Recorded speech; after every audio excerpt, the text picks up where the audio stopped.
Shorts, a lot to get to. First off, the Saints end the 5-game losing streak. They rushed for over 200 yards. It was businesslike, but a dominant performance nonetheless against the New York Jets. So they're back in the winning column, 6-7, still in contention for the playoffs with 4 games left to play. So we'll talk some Saints. Also, LSU Hoops, they're on fire. They improved to 9-0. That's the first time in a long time that has happened. Also, LSU women, they're ranked and rolling in women's hoops. So some good things going on over there. Some big transfers in the world of college football. Graduate transfer, Bo Nix. He's going to be leaving Auburn. So does that mean TJ Finley is going to be the quarterback, or will somebody move into there? Some other quarterback transfers around the country. 5-star leaving Oklahoma, headed to Texas. We still don't know where Max Johnson is going to land. So a lot going on there. Big weekend for all recruits at every school, particularly at LSU. Signing day is Wednesday. And right now the Tigers, on a lot of the rankings, kind of have them between 15 and 20 in the rankings. I'm sure that's going to improve by Wednesday, and I'm sure it's going to improve by February. More importantly, once all's said and done, and all the transfers are in, and and you're able to get a month of recruiting in before the February signing deadline.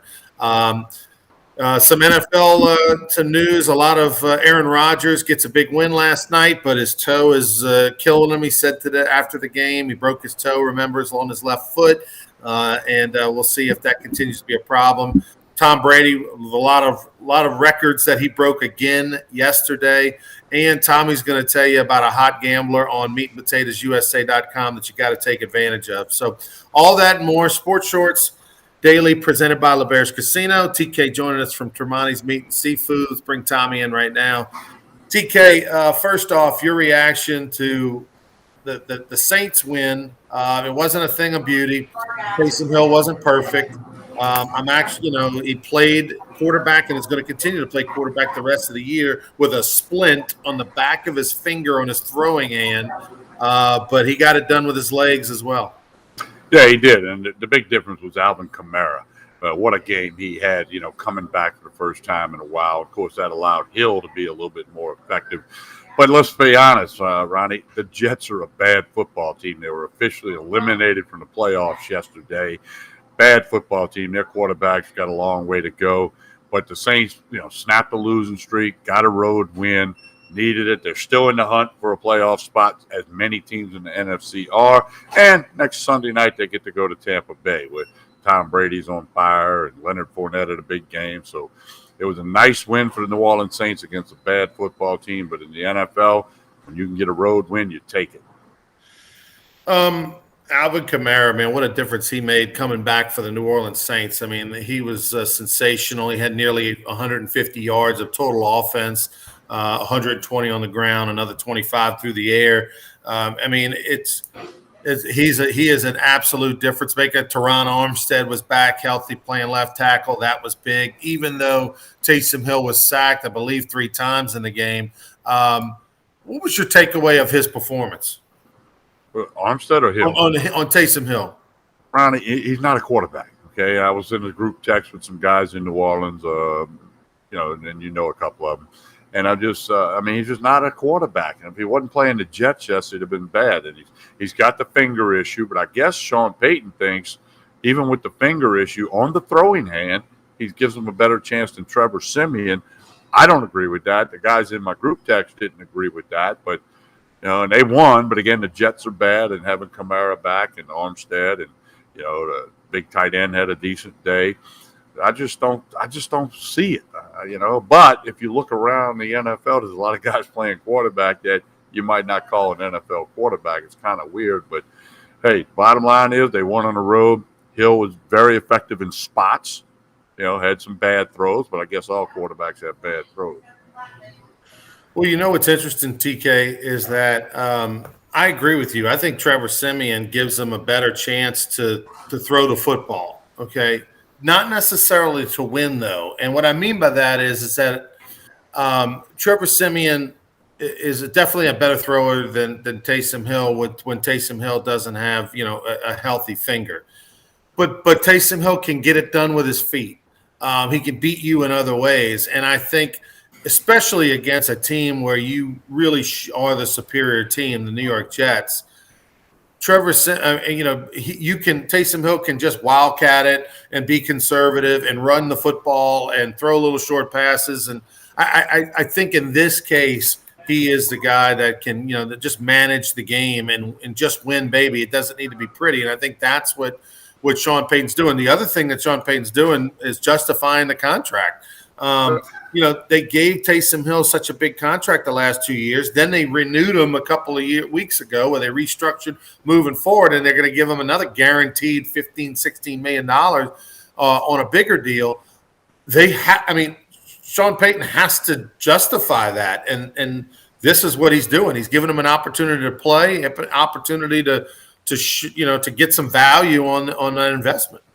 Well, Ronnie, it was late in the third quarter before he threw a ball more than 10 yards past the line of scrimmage, okay? Right. And that's because of the finger, and Peyton knows that. It was almost like watching that last year when Drew Brees couldn't throw the ball, okay?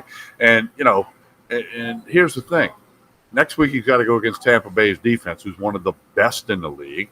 The Jets are one of the worst in the league, and if they know he can't throw the ball down the field, I mean, that's not going to be a good thing. But, it is what it is, but Sean Payton's the coach.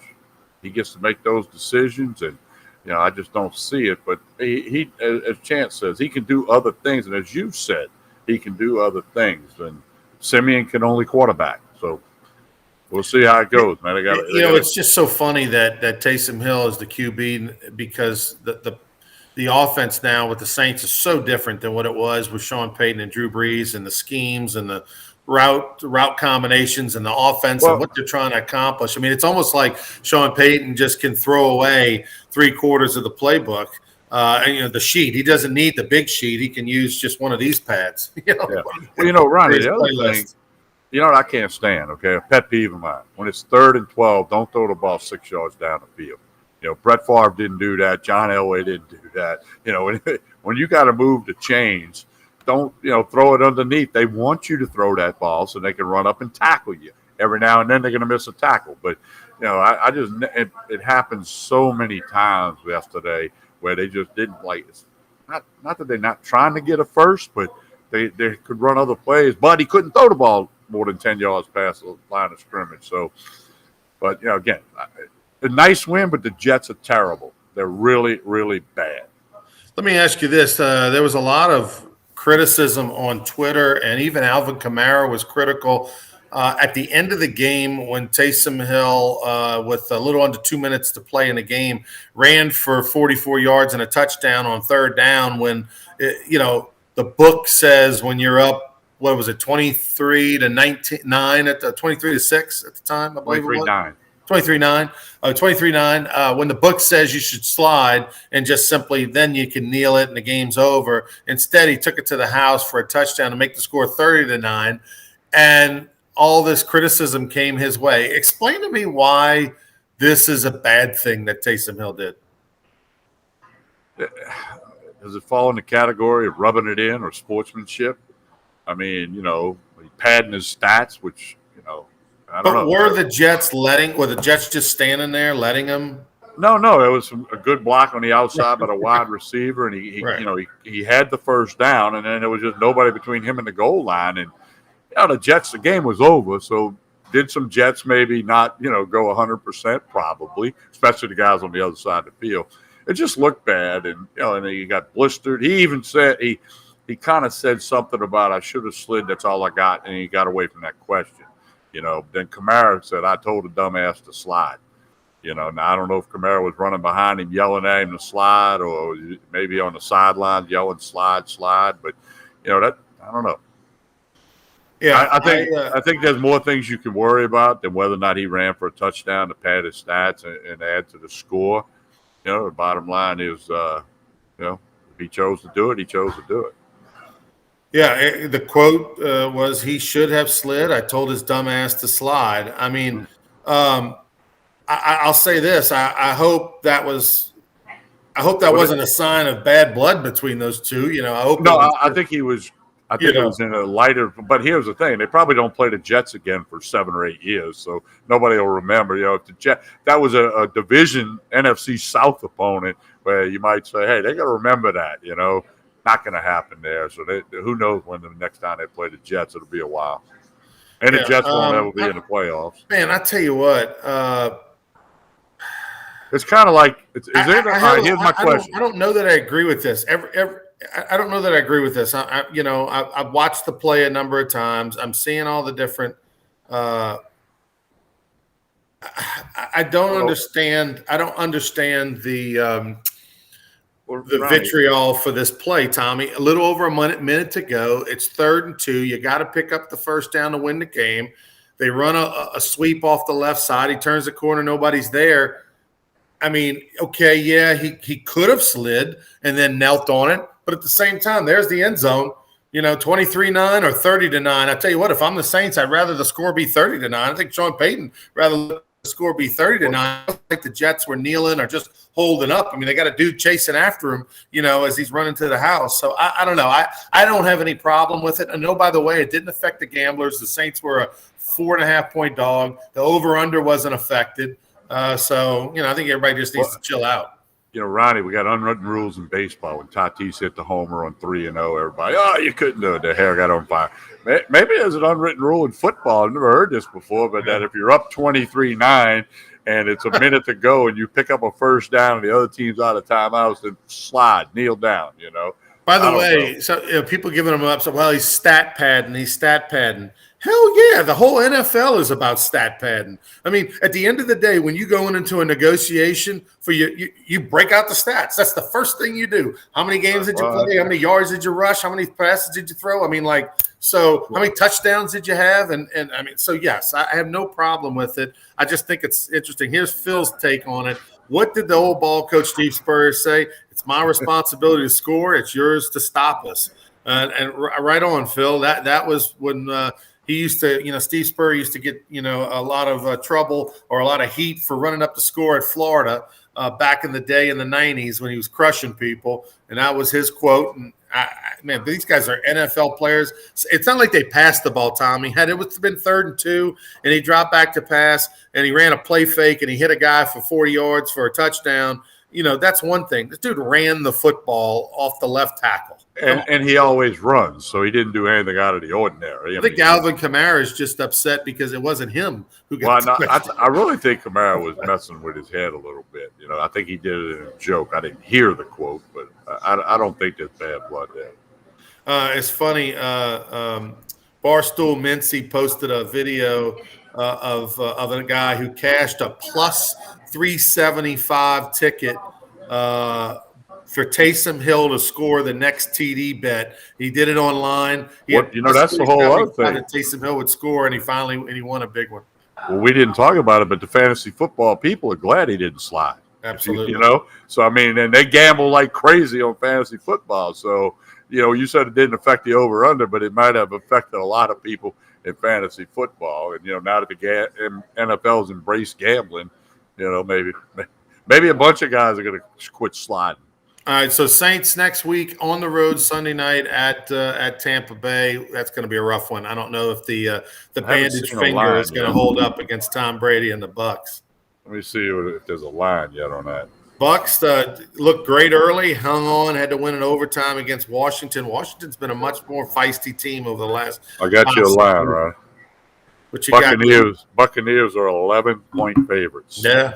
Yeah. Whew. That's a lot. That's a lot for a team that lost, to that team first game of the year. But I'll tell you what, I'll leave that one alone. But I don't know how you would think. I mean, 11's a lot of points in the NFL, okay? And the Saints defense obviously has the Bucs number to a certain degree. But I don't know if the Saints offense is going to be able to do enough. That defense is probably going to be on the field a lot and get, towards the end of the game, get worn down. You could see maybe a garbage touchdown affecting that 11-point spread there. But still going to be fun. Who knows if it's the last time Tom Brady's ever going to face the Saints, because you don't know when he's going to retire or not. But potentially it could be. So that makes the game interesting. With 4 games left to play and the Saints at 6-7, what's the magic number in your opinion for them to make the playoffs? Well, there's like 5 teams at 6 and 7, and so I mean, 4 games left. They got to win 3 of those, huh? Yeah, 3 gives them a They chance. got to I win. think They 4 got to they're get to locked. 9 and 8 to have a chance. And of course, it'll depend on what other people do. If some other Yeah. teams go south or whatever, but if they can win 3, certainly if they win 4, I think they're in. But if they can win 3 of those 4 and get a little help on the scoreboard, then maybe they sneak in. By the way, Chance with a nice little pop right here. Tom Brady hasn't beaten the Saints in the regular season as a Buck. How about that? I think that changes Sunday night, Chance. I have a I'll feeling. take a chance. I'll take a chance that changes. Yeah. Let's see. Next week, of course, at Tampa. But then after that, all 3 are winnable, right? You got the Dolphins at home on Monday night on the 27th, 2 days after Christmas. Although the Dolphins are a different team over the last month and a half, those are 2 6 and 7 teams, and the Dolphins are in the same spot as the Saints over in the AFC. Panthers come to New Orleans on January the 2nd, and then the Saints finish their season on the 9th of January in Atlanta. So Falcons are in the same spot as the Saints at 6 and 7. Of course, the Panthers are 5 and 8. The Saints, if they lose to the Bucks at that point, have to win all 3 games down the stretch, and all 3 games down the stretch are winnable games, Tommy. Yeah, no, it's a 3 out of 4. Even if you don't get past the Bucks this Sunday night in Tampa, then the pressure's on you a little bit. If they could somehow pull it off in Tampa, put themselves in a really good spot. And of course, you're gonna have to do some scoreboard watching to see what all the other 6 and 7 teams are doing. Talk a little LSU hoops. Men and women are on a roll. The LSU men's team, Tommy, 9 and 0 after a 2-week, not quite 2-week layoff, days. almost a 2-week layoff. Really looked like the same team, right? Defense still was outstanding. Offense could have been better, but had a dominant win from start to finish over Georgia Tech. Kind of on a neutral site, but mainly their home court. Ronnie, I watched that game. And the first half, LSU looked like they hadn't played in 11 days. They didn't shoot the ball well. Tech led by as many as 15 at one point, but LSU cut it to 4 at halftime. They were down 34-30 at halftime. And in the second half, that's as good a half of basketball as LSU has played in a long time. Deep, both ends of the floor, blocking shots. The athleticism of this team was on display big time. And Darius Days didn't even have a real good game. I think he ended up with 5 points. But other guys stepped it up, and they had some blocks that there ain't a lot of people can try to do what I saw a couple guys do, and they put it to Georgia Tech, and it wasn't even close. And Tech was 5-3 coming in, so it was a big win for Will Wade and his team. Well, Tari Eason was the leading scorer. LSU had 3 players in double digits. He came off the bench at 23. Was outstanding. You mentioned Darius Days, a tough night at the office, 2 for 11, and shooting the basketball, 1 for 7 from 3, but he had 10 rebounds. And so if you're not going to shoot well, you at least got to get it done on the glass. And a key to a good team is when your guy has an off night like Days did shooting, some other people got to step it up, and 3 guys in double digits and 23. I mean, that's what makes a team be good, is when you don't have to count on that one guy every night, because he's going to have an off night, which he did. He may score 30 next time he plays, but that was a team effort, and I gotta believe. I hope Will Wade taped his halftime speech, because it turned that team 180 degrees without question, because in the second half they were incredible. LSU blocked six shots in the game, and the freshman Fudge was a guy who did a lot there. Alex Fudge from Jacksonville, Florida, 6'8" freshman. He was outstanding. Chance Babin with a nice comparison said Fudge looked like Tyrus Thomas. That one block he made, he pinned the ball on the backboard. He was 8 feet from the guy when the guy began to shoot, and his athleticism was just through the roof. And perfect block. They didn't no body contact, nothing. Just a clinic on the video of how to block a shot with 0 contact. And then, of course, LSU quickly took it up the floor and got a bucket. So, that's a big swing. You think the other team's going to get a layup, then all of a sudden they don't, and you get one. That's a 4-point swing, not a 2-point swing. LSU next up tomorrow night against Northwestern State. The Demons, not a very good basketball team. They're only 2-8 on the year. They'll come to town, so the Tigers will improve to 10-0. Then they'll play at Louisiana Tech this coming Saturday up in Ruston. Louisiana Tech, a pretty decent team, 7-2 on the year, so that'll be their next challenge. Louisiana Tech beat the Raging Cajuns over the weekend back in November, looking at some meaningful wins. Louisiana Tech beat Northwestern State, beat ULM, lost to NC State, lost to 9 to NC State, and then Alabama, who's ranked 14th at the time when they played Louisiana Tech, beat them by almost 30. So two big-time Power 5 teams, they got beat.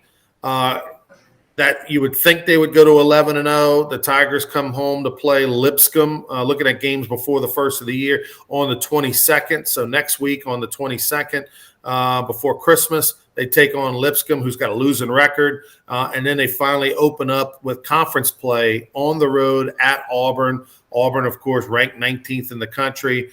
They play on the 29th. So it looks like LSU will probably be 12-0 going into conference play, taking on Auburn on December the 29th, who is ranked, but also Bruce Pearl over there dealing with some issues off the field and whatnot with some sanctions against him. So that'll be interesting. Auburn on probation. Pearl suspended 2 games. He'll obviously be back for that game.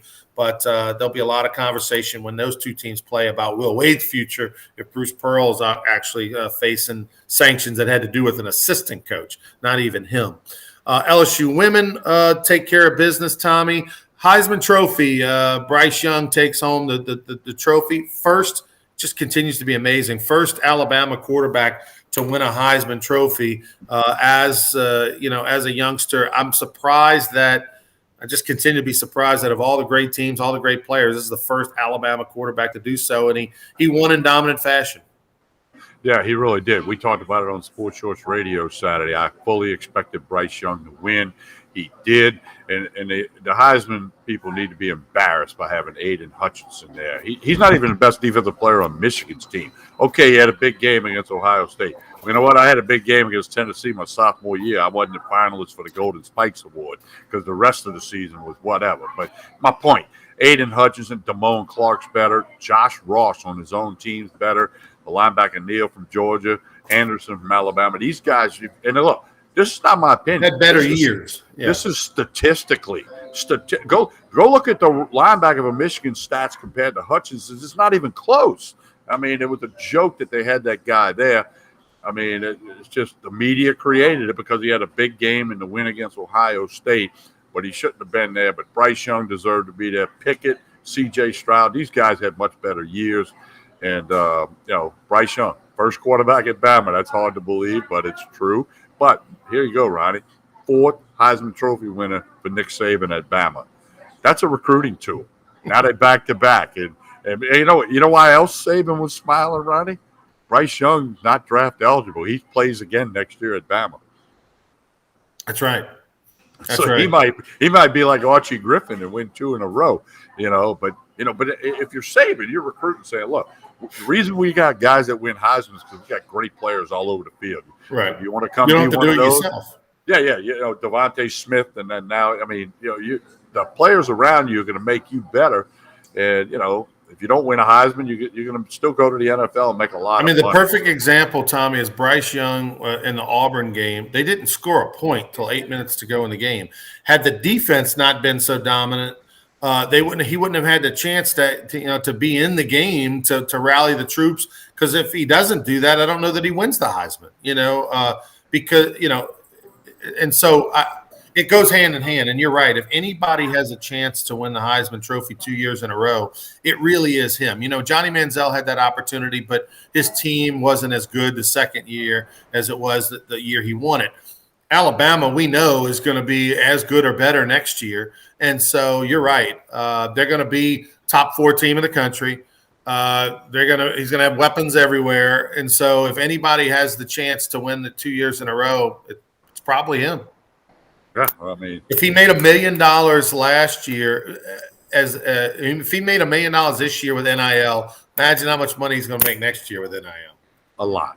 A lot. A whole lot. He won't catch Saban, but he's going to make a lot. That's a game changer when you are a Heisman Trophy winner playing still in college with NIL. I mean, this is unprecedented. And I mean, you think you're going to see him all over every commercial, all kinds of. Now, the one thing I'm wondering about is, can you use the word Heisman? Can he have the trophy? Can he use the word Heisman? That may be a trademark kind of thing. I don't know. One other thing, Ronnie, and this got a lot of social media play too, and you know, you're much more fashionable than I, but he needs to get like some pants that fit. I mean, did you see all the criticism? You know, he had the skinny jeans on, and they were like too short, and everybody was thinking there was a flood in the building and all that. I mean, he could have came a little better with the apparel, in my opinion. But he's a California kid, so maybe that's cool out there. But he did get ripped for that. People love to rip people. They ripped Taysom Hill. They ripped Bryce Young. I mean, ripped Brian Kelly for dancing with Walker Howard. I mean, geez. Carl Dunn, Auburn dropping into transfer portal. He's referencing that Bo Nix, the quarterback who was a first SEC freshman of the year just 3 years ago, and of course who beat LSU in Tiger Stadium this year with a couple of Houdini plays. He's now graduate transfer. He's leaving Auburn at the moment. They have TJ Finley as the other option. I imagine they're going to drop in the transfer portal and pick up somebody else. Chance Babin saying about the Heisman Trophy, funny that Spencer Rattler was preseason favorite to win the Heisman at Oklahoma. He lost his job, and he's now transferred out of Oklahoma. Bo Nix, his dad played there. All right, I'm going to say it. Does he come to LSU? Well, or does he go to Central Florida, where his coach who got fired is now the head coach there, and that's the one who believed in him. So, now, Ronnie, last night is at Central Florida now. Last night on Hold the Rope Radio, there was some talk that Nussmeier is going to quarterback the bowl game. Have you heard anything further on that? I know we talked Saturday, and everybody kind of agreed, don't burn a redshirt year to play Kansas State in the Texas Bowl.